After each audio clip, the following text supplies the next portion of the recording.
Kenalkan, nama saya Okta Srabiliana Sinaga dengan NIM 43324449 D3 Teknologi Komputer Institut Teknologi Del. Di sini saya akan menjelaskan satu soal bebres dengan kategori penegak tingkat SMA. Saya memilih dengan judul Ramuan Ajaib. Alasan saya memilih itu karena memiliki daya tarik unik, menggabungkan elemen logika, pemecahan masalah, dan pengenalan pola yang relevan untuk melatih kemampuan berpikir kritis, mengasah kemampuan berpikir logis.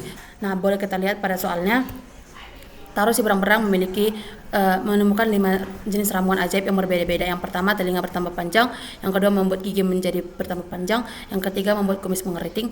Dan keempat, membuat hidung menjadi putih. Yang kelima, membuat mata menjadi putih. Nah, ramuan tersebut dibuat pada gelas dan dilabeli dari A sampai F. Tetapi ia lupa menamai setiap gelas pada ramuan apa yang dalam gelas tersebut. Nah, yang menjadi tantangan pada soal ini adalah gelas mana yang berisi air. Boleh kita lihat percobaan pertama, kedua, dan ketiga. Nah, yang menjadi jawabannya adalah D, karena percobaan pertama itu memiliki 3 perubahan, gigi yang memanjang, hidung yang memutih, dan telinga yang memanjang. Yang kedua ada 2 perubahan, mata yang memutih dan telinga yang memanjang. Yang ketiga ada 2 perubahan, hidung yang memutih dan kumis yang mengeriting. Nah, di sini pilar computational thinking yang terdapat dalam soal tersebut adalah dekomposisi. Proses pemecahan soal-soal menjadi bagian-bagian yang lebih kecil dan mudah dikelola. Yang kedua, pengenalan pola. Setelah mendekomposisikan, berikutnya kita akan mencari pola yang muncul dari data atau apa yang diketahui dalam soal tersebut. Sekian yang boleh saya sampaikan. Terima kasih. Halo semuanya, perkenalkan saya Manu Alexander Tambunan dari Institut Teknologi DL, jurusan S1 Sistem Informasi Angkatan 2024. Nah, teman-teman semua, sini saya akan memaparkan soal mengenai computational thinking. Nah, computational thinking ini, soal ini disebut dengan soal bebras. Nah, sebelum itu apa sih computational thinking? Computational thinking itu adalah sebuah pola pikir yang digunakan seseorang untuk mengerjakan sesuatu pekerjaan dengan cara yang efisien dan efektif. Nah, untuk computational thinking ini memiliki 4 pilar, yaitu abstraksi, dekomposisi, rekognisi, dan algoritma.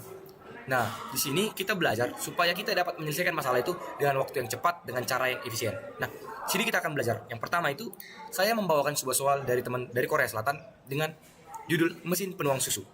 Nah, soal ini adalah sebuah soal yang dasari, yang contoh soal untuk kita belajar bagaimana cara menggunakan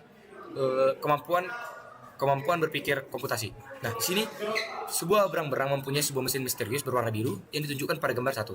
Nah, di sini kita sudah lihat bahwa jika menuangkan susu coklat kedua corongnya, maka akan keluar susu putih. Begitu pula di gambar 2. 2 susu coklat dituangkan, maka akan mengeluarkan susu putih, dan 2 susu putih yang dituangkan akan mengeluarkan susu coklat. Dan pertanyaannya sekarang teman-teman, bagaimana ketika dia ada di gambar 3? Nah, di sini tantangannya, jenis susu apa yang dimasukkan ke dalam kedua corong ini sehingga akan dikeluarkan susu putih dengan menggunakan mesin yang 3 mesin pada gambar ini. Soal ini gampang jika kita sudah memikirkannya secara komputasi.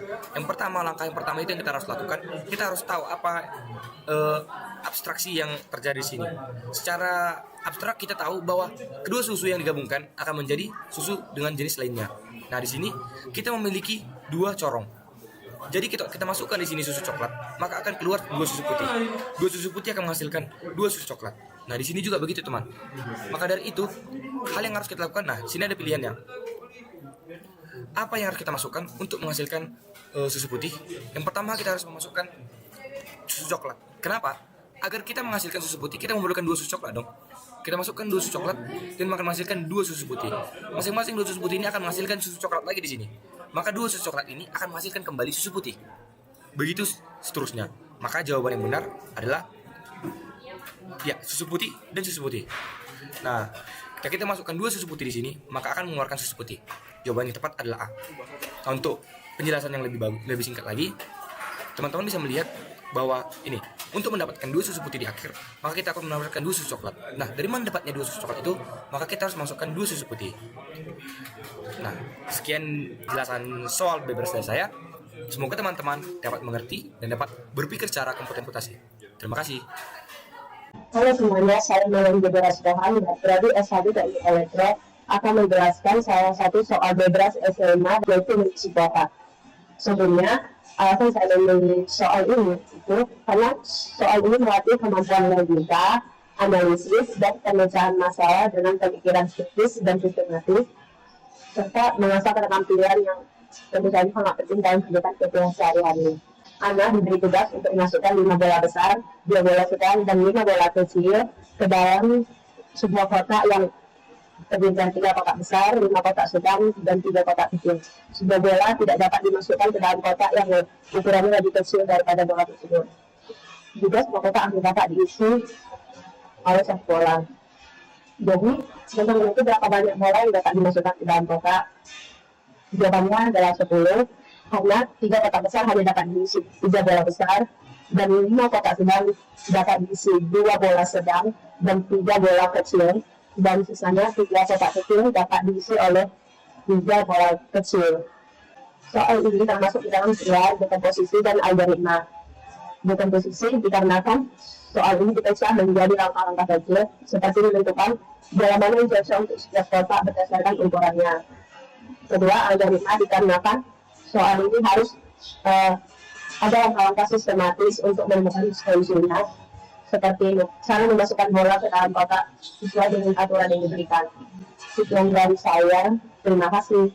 Halo semua, perkenalkan nama saya Tamara Pierdata Sinaga dengan NIM 4232442 dari Prodi D3 Teknologi Informasi. Di sini saya akan memaparkan soal tentang computational thinking yaitu kode kartu. Di sini terdapat terdapat 5 kartu yang diletakkan berderet. Setiap kartu berisikan lambang hati dalam jumlah tertentu. Dari kiri ke kanan secara berurutan adalah 16, 8, 4, 2, dan 1 hati. Di bagian bawah kartu terdapat tulisan angka 0 atau 1. Angka 1 dituliskan jika kartu di atasnya terbuka dan terlihat gambar hatinya. Angka 0 dituliskan jika kartu tertutup. Kartu-kartu dapat digunakan untuk membangkitkan kode-kode untuk angka-angka. Sebagai contoh, terdapat 9 gambar hati yang dapat terlihat pada gambar berikut. Sehingga kode untuk 9 angka adalah 01001. Nah, di sini tantangannya, kita disuruh untuk menemukan kode untuk 26 gambar hati. Jawaban yang benar itu 11010. Pilar computational thinking yang ditemukan pada soal yang pertama, dekomposisi, yang itu membagi persoalan atau sistem kompleks menjadi bagian-bagian lebih kecil, sehingga lebih mudah diselesaikan. Dalam soal ini, angka 26 diuraikan menjadi penjumlahan dari bilangan-bilangan yang berbasis pangkat 2, yaitu 16, 8, 4, dan 2. Dengan langkah ini, kita dapat memecah masalah kompleks menjadi serangkaian keputusan sederhana apakah suatu pangkat 2 diperlukan atau tidak. Yang kedua, abstraction atau abstraksi memusatkan perhatian hanya pada informasi penting dan mengabaikan hal-hal yang tidak relevan. Dalam soal ini, hanya bilangan 16, 8, 4, 2, dan 1 yang relevan sebagai pangkat 2 atau basis binar. Yang ketiga, algorithmic thinking atau berpikir algoritmis, membuat langkah-langkah yang logis dan berurutan untuk menyelesaikan masalah. Untuk soal ini, kita mengikuti algoritma yang pertama, mulai dari pangkat 2 terbesar, yang lebih kecil atau sama dengan angka target dalam hal ini, yaitu angka 16. Yang kedua, kurangkan nilai tersebut dari angka target. Yang ketiga, ulangi langkah ini dengan sisa angka hingga mencapai 0. Dan yang terakhir, tuliskan hasil dalam bentuk binar, 1 untuk kartu terbuka dan 0 untuk kartu tertutup. Sekian hasil presentasi saya, terima kasih. Halo semua, perkenalkan nama saya David Gilbert Sinulat dari program studi D4 TPR. Di sini saya akan menjelaskan soal mengenai kode roti. Untuk menyelesaikannya adalah kita melakukan metode penyusunan. Yang pertama, susunannya itu kita letakkan potongan roti pertama di atas meja. Lalu yang kedua, kita lemparkan koin. Dan jika muncul gambar, letakkan potongan selanjutnya di atas tumpukan. Lalu jika muncul angka, maka kita mulai tumpukan baru. Maka kita lanjutkan lempar koin sampai semua potongan tersusun. Semua kemungkinan penyusunan roti dapat dihasilkan dari metode yang kita lakukan itu. Contohnya yang seperti slide yaitu kata yang dapat untuk melalui hasil lemparan koin, angka, gambar, gambar. Karena dibutuhkan 5 kali lemparan koin untuk menyusun seluruh 6 potong roti, dan tiap lemparan koin memiliki 2 kemungkinan hasil, maka terdapat 25 sama dengan 32 kemungkinan penyusunan roti. Oleh karena itu, kita dapat menyampaikan 32 kata yang berbeda. Pilar computational thinking yang ditemukan pada soal. Yang pertama, saya menemukan dekomposisi, yaitu dengan cara tadi kita lakukan dengan melakukan langkah-langkah yang lebih kecil. Contohnya, mengidentifikasi jumlah potongan roti, lalu memahami aturan penyusunan tumpukan. Lalu, pilar yang kedua yaitu pattern recognition atau pengenalan pola. Pola pada soal ini seperti yang kita lakukan tadi, yaitu aturan pelemparan koin. Gambar yang menandakan bahwa menambah potongan ke tumpukan yang ada, lalu angka yang menggambarkan membuat tumpukan baru. Lalu yang ketiga adalah abstraction atau abstraksi. Contohnya itu kita fokus pada hal-hal yang detail saja. Contohnya itu fokus hanya pada jumlah potongan roti. aturan penyusunan dan kombinasi yang dihasilkan. Lalu yang terakhir atau yang keempat adalah algoritma atau perencanaan algoritma. Kita melakukan penyusunan yang pertama tadi dengan memulai dengan 6 potong roti. Lalu yang kedua yaitu lempar koin untuk setiap roti. Jika gambar tambahkan ke tumpukan yang ada, dan jika angka kita buat tumpukan baru. Lalu kita ulangi semua sampai semua 6 potong roti disusun. Lalu kita hitung jumlah kombinasi dari semua kemungkinan lemparan koin. Lalu untuk selanjutnya yaitu alasan saya memilih soal dengan topik kode roti adalah yang pertama adalah relevan dengan kehidupan sehari-hari. Soal ini menggunakan analogi yang dekat dengan kehidupan yaitu roti dan tumpukan sehingga mempermudah siswa untuk memahami konsep yang disampaikan. Yang kedua adalah penggunaan logika dan kombinatorika. Soal ini mengajarkan logika dasar dan konsep kombinatorika dalam cara yang sederhana dan menyenangkan karena anak SMA kelas 12 umumnya sudah belajar tentang peluang dan logika matematika sehingga soal ini dapat menjadi contoh aplikasi praktis yang menarik.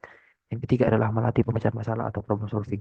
Karena dengan menganalisis soal ini, siswa dapat belajar bagaimana memecahkan masalah yang kompleks dengan metode yang sistematis. Sekian yang dapat saya sampaikan. Terima kasih. Halo, perkenalkan nama saya Renta Pulon, NIM 21S24032 dari Prodi S1 Manajemen Rekayasa Institut Teknologi Depok. Di sini saya akan membahas soal mengenai conditional thinking dengan judul mobil listrik. Soal, BB sedang memilih 3 mobil listrik untuk digunakan, mobil biru, mobil hijau, dan mobil merah. Baterai mobil biru dapat dipakai menempuh kilometer sebelum baterainya habis diisi dan membutuhkan waktu 3 menit untuk mengisinya sampai penuh. Baterai mobil hijau dapat dipakai menempuh 5 kilometer dan membutuhkan waktu 4 menit untuk mengisinya sampai penuh. Baterai mobil merah dapat dipakai menempuh 6 kilometer dan membutuhkan waktu 5 menit untuk mengisinya sampai penuh. Untuk mobil dapat diisi di stasiun pengisian yang ditujukan pada peta berikut ini, tanpa ada waktu mengantri dan lamanya waktu mengisi baterai tidak sama seperti di atas walaupun baterainya belum penuhnya habis. Setiap mobil memiliki kecepatan yang sama yaitu 1 km per menit dan sudah cuci penuh saat mulai berjalan dari stasiun A. Tantangan, jika dari kota A baterai semua mobil dalam keadaan penuh, mobil mana yang berangkat dari A dan akan tiba paling cepat di kota B? Jawaban paling cepat adalah C. Penjelasannya adalah karena mobil hijau melalui rute dengan jarak 5, 2, 1, 5 dengan jarak total 13 km dengan waktu tempuh 13 menit. Mobil hijau perlu berhenti di stasiun pengisian pertama dan ketiga, terhitung selama 8 menit, 2 kali 4 menit untuk pengisian daya. Total waktu adalah 13 tambah 8 sama dengan 21 menit. Waktu tercepat yang dapat dicapai mobil biru ke titik B adalah 26 menit melalui rute dengan jarak 4, 3, 2, 3, 2. Total jarak 40 km dengan waktu tempuh 40 menit. Mobil biru harus berhenti di stasiun. Mobil biru harus berhenti di semua stasiun pengisian. Terhitung selama 12 menit, 4 kali 3 menit untuk pengisian daya. Total waktu adalah 14 tambah 12 sama dengan 26 menit. Waktu tercepat yang dapat dicapai mobil merah menuju titik B adalah 3 menit melalui rute dengan jarak 5, 2, 1, 5. Total jarak 30 km dengan waktu tempuh 30 menit. Mobil merah perlu berhenti di tantangan bebas dulu. Halo semua, perkenalkan nama saya Jessica Agatha Sugian dengan NIM 31S24005 dari Prodi Teknik Bioproses. Di sini saya akan menjelaskan mengapa saya memilih jalan tol. Alasan saya memilih jalan tol karena di sini kita dapat menyelesaikan satu masalah yang lebih kompleks dan lebih sederhana dan kita fokus pada tujuan yang diminta. Dengan soal, Bobby seberang-berang memutuskan untuk berpergian dari Hamper ke Mak. Pada peta lingkaran adalah sebuah kota dan sebuah garis adalah sebuah ruas jalan tol dua arah yang menghubungkan kedua kota. Huruf menunjukkan nama kota. Angka menunjukkan biaya yang harus dibayar saat masuk jalan tol yang menghubungkan dua kota tersebut. Mobil dapat berpindah arah saat ada sebuah persimpangan. Tetapi kita harus membayar penuh jalan yang dimasukinya. Misalnya untuk berpergian dari kota B ke C dapat dipilih jalan sehingga membayar 24, yaitu dari 18 tambah 6. Tantangannya, berapa biaya paling murah dari Hamper ke Mak? Isikan sebuah bilangan bulat. Dari soal ini, kita dapat langsung menyelesaikan dan kita langsung fokus pada tujuan yang diminta pada soal. Dari soal diminta, berapa biaya paling murah dari Hamper ke Mak? Yaitu, kita dapat langsung fokus kepada Hamper ke Mak. Sehingga dari Hamper ke Mak, kita dapat menjumlahkannya yaitu 13 ditambah 6, ditambah 9, ditambah 7, ditambah 6.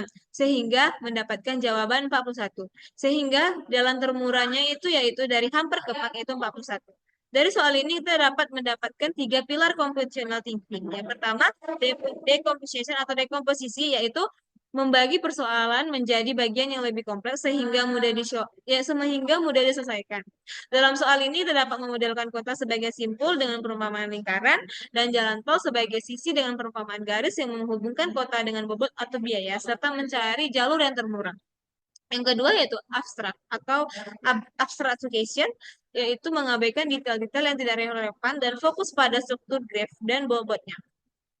Yang ketiga yaitu algoritma thinking atau berpikir algoritma, yaitu langkah-langkah logis yang diikuti untuk menyelesaikan masalah.